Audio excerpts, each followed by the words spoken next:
Hello, let's take a look at how the body twists and if there is an easy way to understand the midline through that and some of what's happening. And you can see we got a great model twist here. And if I just draw over the top, I'll have the opening of my ribs. We're going to come around to the sides. Pretty good movement right there. And we're going to get our midline for the sternum and then make sure that we get our intercostal arch. And then now the next thing is we're going to make sure we know where our ASIS is, our pubic symphysis, and see if we can start to make sense out of where the main line is for our pelvis. And so this is where the trick is. You've got your sternum, you've got the midline within the pelvis, and within those areas they're pretty much locked in, right? We can also extend, just like we did with the pelvis, when you extend a line down, that's largely locked in because of the eighth rib in there. And then our job becomes to just kind of create a little bit of a spline in between.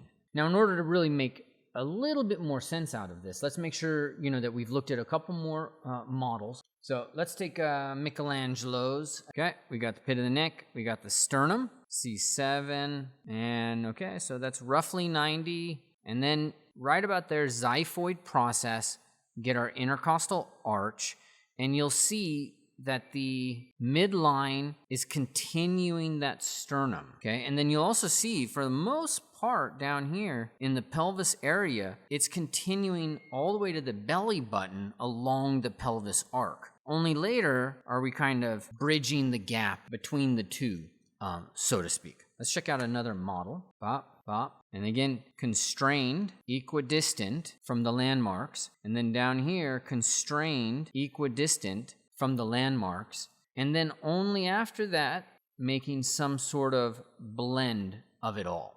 So while it might look, for all intents and purposes, like, there's this kind of curve, there's really not. It's not as loose as that. There are actual specific rules that are governing what is happening where.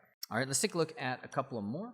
Let's look at one of our favorites. So now we've got our curve here. In between these guys, we still have this largely equidistant. And then if we come here in the pelvis, that line it's still pretty equidistant from ASIS. And so the rotation, the change is happening largely in that in-between space, but they're setting us up with the curve here, helping create this just beautiful gesture line.